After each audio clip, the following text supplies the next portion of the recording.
The video, Part 1, Ed Cowan, Presidential Candidate.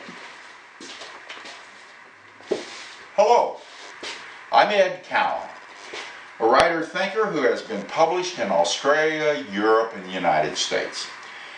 I'm also a Democrat, a liberal, and damn proud of it. And yet I'm a conservative too.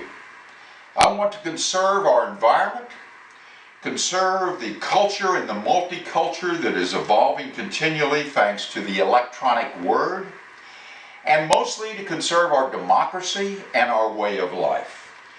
I'm also a patriotic veteran, member of Veterans for Peace, who decided to field test the main ideas of my book, Terminal Planet or Green Earth, by entering the New Hampshire Democratic presidential primary.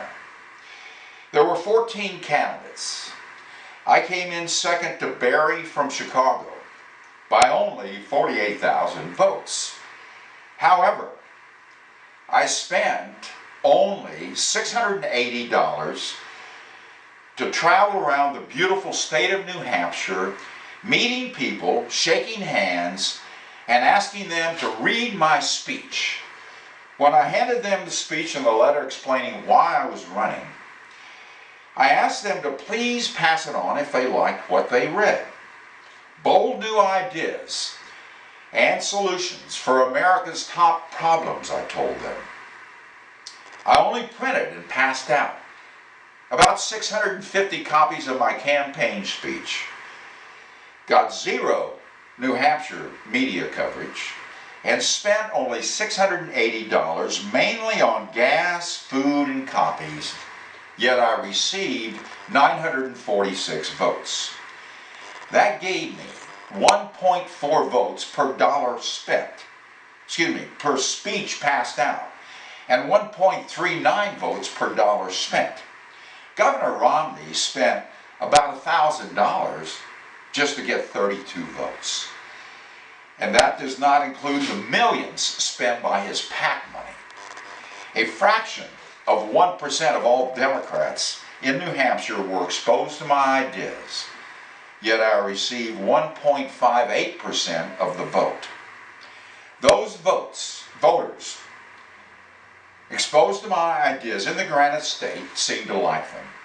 So without further ado, here are the big ideas for getting organized on this planet and working together with teamwork.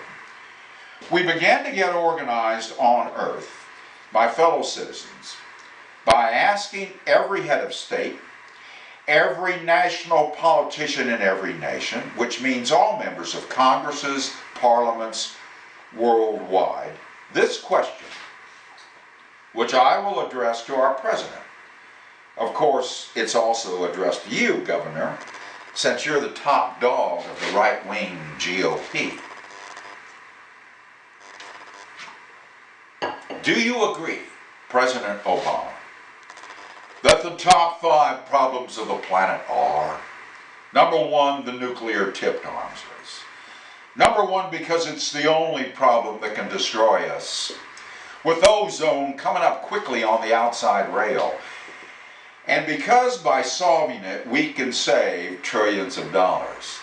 2, excessive population and population growth.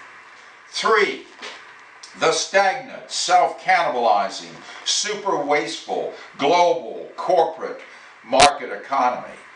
4, disparity between the rich and poor, within nations and disparity between nations. And 5, the environment. The master of ceremonies problem that never leaves us, that we solve only in degree. If you do not agree, Mr. President, what are the top 5 problems of the planet, and where, sir, is your plan to solve them? That's the question we hope will provoke a worldwide debate. Here's how we make it happen. I respectfully suggest that President Obama could take a huge stride towards his re-election if he appeared holding a surprise news conference at dawn on a bright morning at Andrews Air Force Base, standing beside 20 nuclear nose cones from 20 strategic missiles. The following words are a rough facsimile of the President's remarks. Good morning.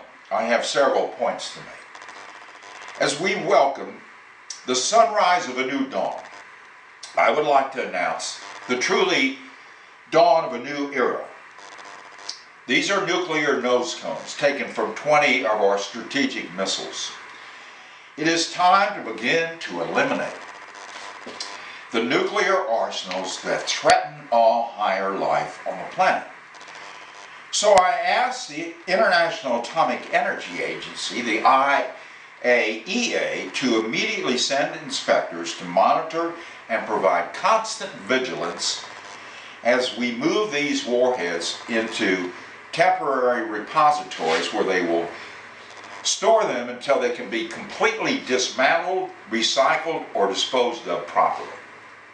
Second, I respectfully demand that President Putin match the move by putting 20 strategic Russian warheads before the cameras and request that the IAEA send inspectors to monitor and witness as the Russian strategic materials are dismantled and recycled and disposed of.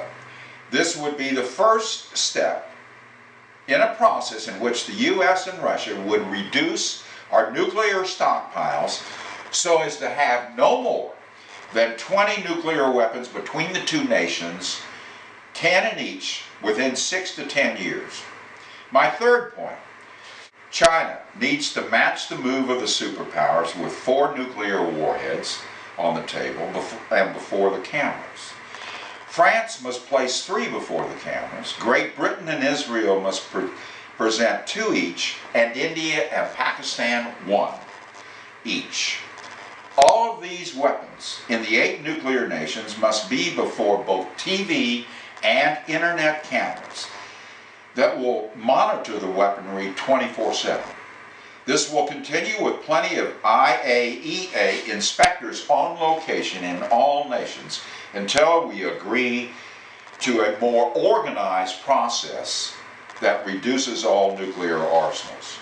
My fourth point is this.